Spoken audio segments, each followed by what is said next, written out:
All right, welcome back to the DreamHack Open 2014, and we have the proper overlay on this time. My apologies again for that, but spawning here in the top right corner of the map from Team Liquid, it's going to be the blue Zerg player, Liquid Snute.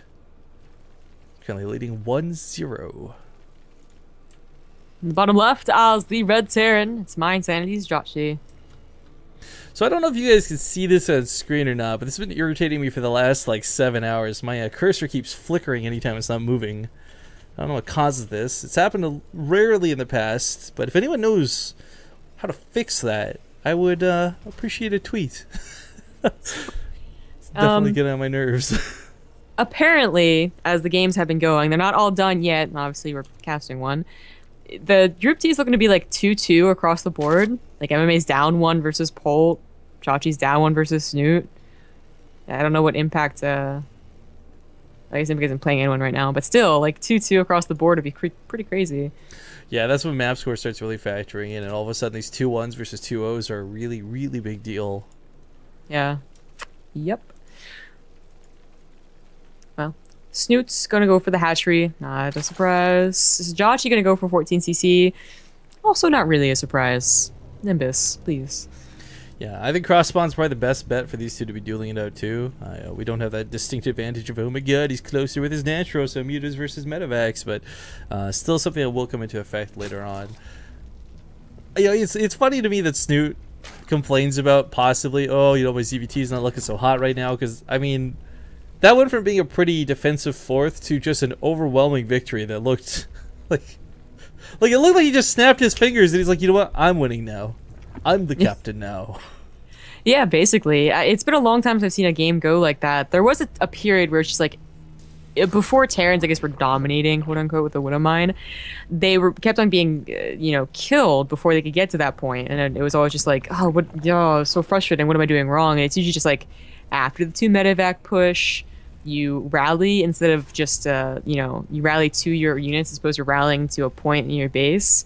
And the rally doesn't work out. The mutas pick off the Marines one at a time, and they are able to overwhelm you. Not a mistake we see nearly as often. Usually they either ball up to going home, or they just rally to a point at home, so a counterattack like that doesn't do nearly as much damage. Well, just while we got a bit of downtime here at the start, we haven't really been covering these a lot tonight. I'm really curious what the bets look like for this. We got a 10,423 Partoofs placed on Jjakji, and 7,400 on Snute, so he may have tricked all of you. I bet you Snute probably snuck in here and bet a couple Partoofs on himself. Made you all think his ZVT was terrible, and he's looking to clean house. Master plan is revealed. Yeah, Partoofs are a pretty big deal. Fast 3rd CC coming out of Jjakji, but just like his armory, it's placed in a position you wouldn't typically expect to see it. When you're looking for that 3rd CC, you're looking for it over here or even really close to that 3rd, but not usually here at the natural. So I don't know if this gets scouted, which is good because, again, if you see that 3rd CC, everybody goes for the all-in. And I just want to stress, very historically speaking, games we've cast, Jjakji does not fare well against all-ins. Yeah, and Snute is not shy about going for an all-in either. It's not like he's a super macro player. But for now, he is macroing. Again, he doesn't see that, which would be super nice, because it was a command center before factory. That is about as greedy as you can get. I don't know, Marine King might have a 3cc before barracks build.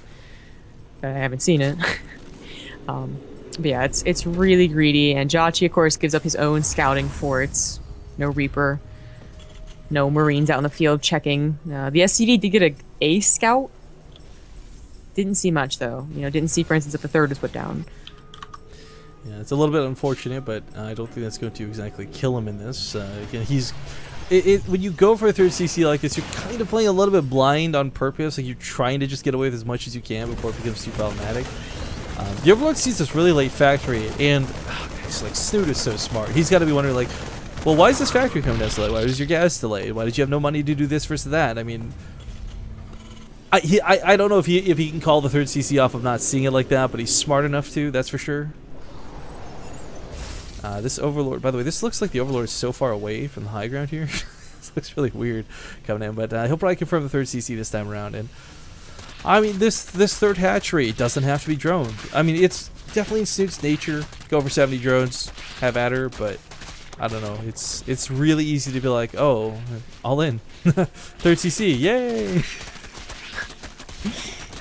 No, fortunately, Snute has been joining this entire time. I mean, he would have loved to have known this earlier, so he could have done his own greedier third. But it is what it is, and I'll have to play into Jjakji's game for now.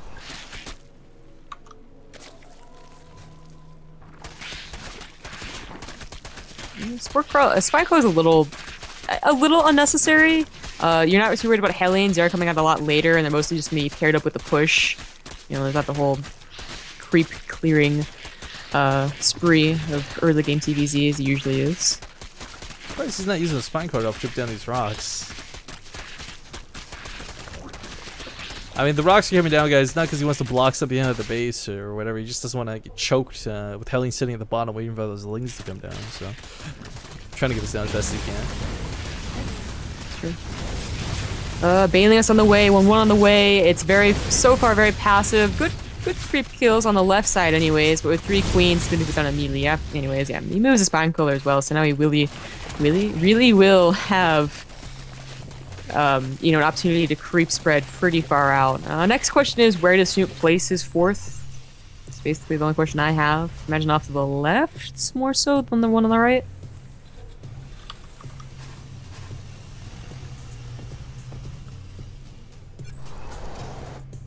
Well, the creep spread for Snute looking pretty dandy. He has pretty much saturated these bases up, but he's got the macro hatchery on the way, so whether he realizes the 3rd CC or not, didn't choose to all in this. He's just playing this out, trying to out-greed his opponent. But it's really hard to out-greed. Like, it's really hard to outplay a 3rd CC early on. Yeah. It's going to be pretty good for Jjakji. Snute is at 70 drones. He does take one off to the right. That's where his creep was going to, so I probably should have recognized that earlier. But it's like, it's still a far distance. Like, no matter which base you take, it's Nimbus. But I suppose, I don't know, you just take the right one. I think it's which angle of attack are you less afraid of, right? Like, are you a lefty or a righty? It sounds silly, but it might actually be the case a lot of time. Spine Claw gonna try and burrow, not gonna be here available just yet, but that's a lot of banelings. However, they're off of creep without speed, and it actually splits pretty decently. Doesn't take a great fight, but doesn't lose everything either. Yeah, that wasn't so great. He could have picked up a lot earlier and, of course, saved a lot more units, and he also, you know, he didn't know this, but he could have gone into the natural and continued harassing. The Spire is not out. It's not done. Units aren't out for a while. Missed opportunity a little bit right there, but actually just goes home. And 2-2 combat shields. Wow, 2-2 is like halfway done with combat shields halfway done. Does that usually happen? Either way, his upgrades are about to finish up, and he's starting to get that really nice army. And he's going for Hellbats. Like, no Widowmine so far. Well, the 2 Widowmines did pop out, but back into Hellbats.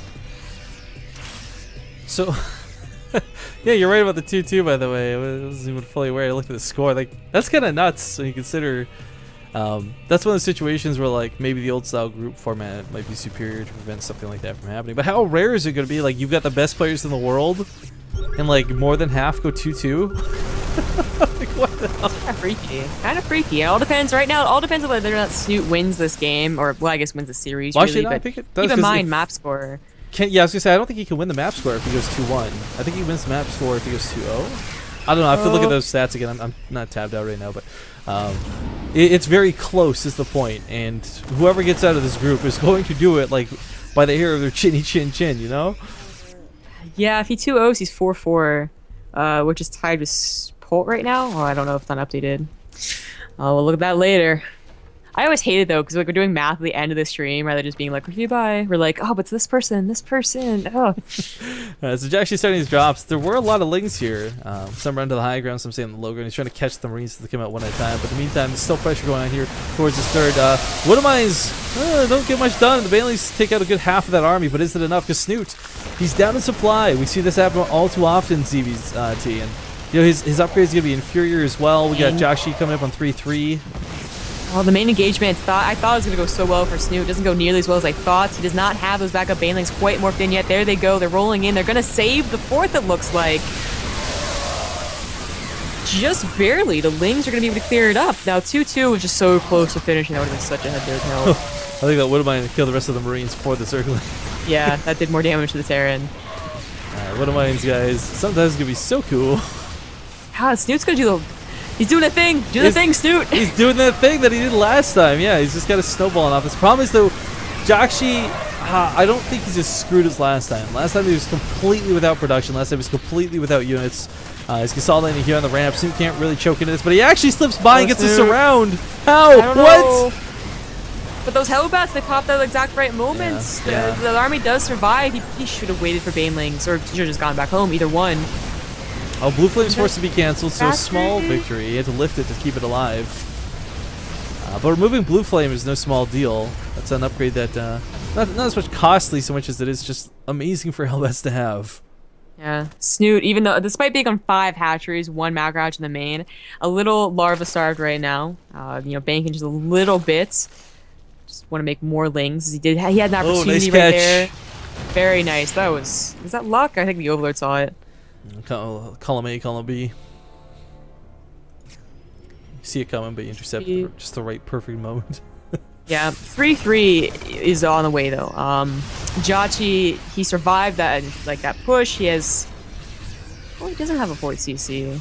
All right, well, I think he's gonna be getting it soon, anyways. The 3-3 is really important. +2 vehicle weapons as well, and Snute. Wow, that Cruise Fit actually has been pushed ahead rather, pretty far from his 4th, so he's pretty safe.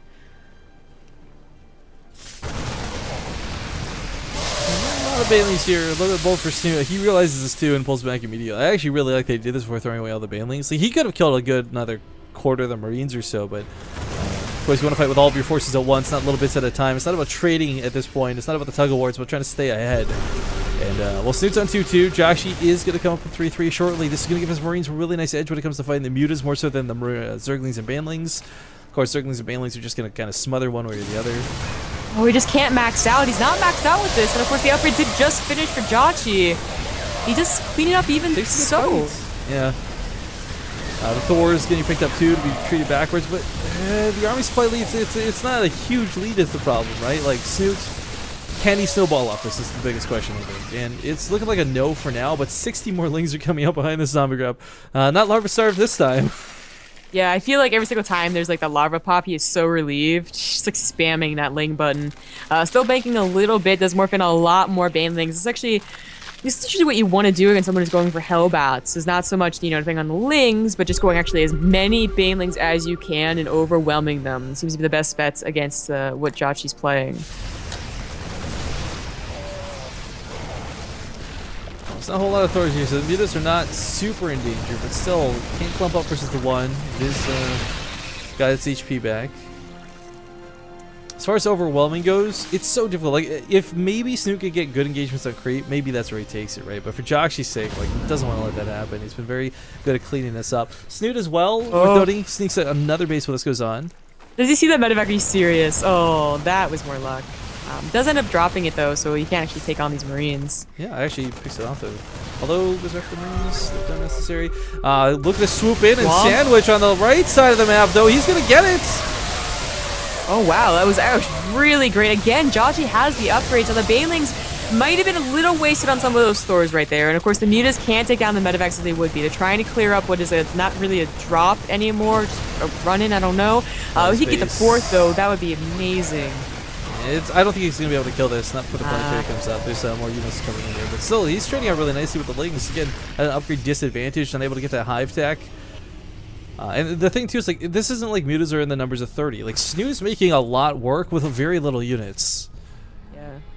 Yeah. If he had managed to do everything he has done so far and have like 20, 25 mutas, that would be so great. He'd be, you know, counterattacking right now at that nice little natural. It's just so easy to hit, but he's been so pressed to just survive. He really hasn't been thinking about it. Did you already get Blue Flame out? No. I'm surprised he's still... the Hellbat investment isn't bad, but without Blue Flame, I'm surprised he's been going so heavy into them. Well, two at a time isn't necessarily the worst. Thors, again, hopefully they do not soak up the Baneling damage for Snute's sake. It's okay. He's trying to come in from the backside. They're running into a lot of Marines. The 2 Thors, though, going to start firing away. They are clumped up. Snute. This is all his mutas, pretty much. That went south very quickly.